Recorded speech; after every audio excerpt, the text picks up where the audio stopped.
On le sait tous, il y a aujourd'hui une urgence climatique. Il est impératif de réduire nos émissions de gaz à effet de serre pour limiter l'impact du réchauffement.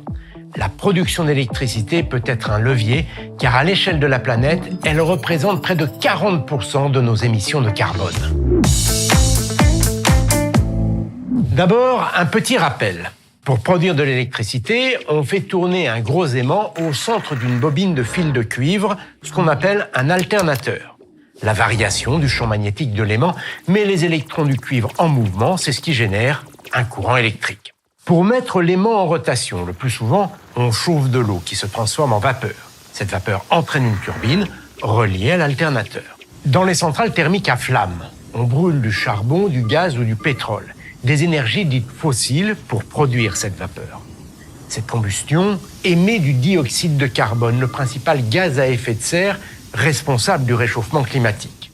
Ça, c'est ce qui se passe dans le monde d'une manière générale, où près des 2/3 de l'électricité est produite à partir des énergies fossiles.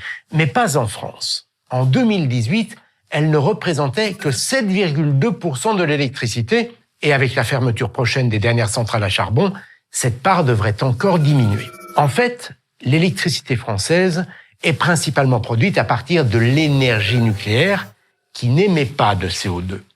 En cassant des atomes d'uranium en deux, ce qu'on appelle la fission nucléaire, on crée un fort dégagement de chaleur qu'on utilise ensuite pour produire de la vapeur d'eau qui entraîne l'alternateur.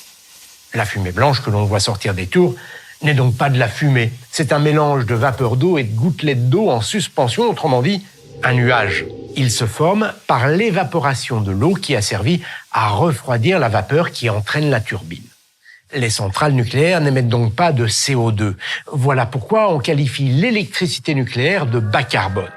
Elle ne contribue donc pas au réchauffement climatique. Mais on le sait, elle génère des déchets radioactifs longue durée dont le stockage et le traitement posent des questions environnementales, un vrai défi pour l'avenir. Autre énergie bas carbone, les énergies renouvelables. Que ce soit l'eau d'un barrage dont la pression fait tourner la turbine, le vent qui fait tourner les pales de l'éolienne ou le soleil grâce aux panneaux photovoltaïques, ces trois manières de produire de l'électricité n'émettent pas non plus de CO2. En 2018, ces énergies renouvelables représentaient 1/5 de la production électrique.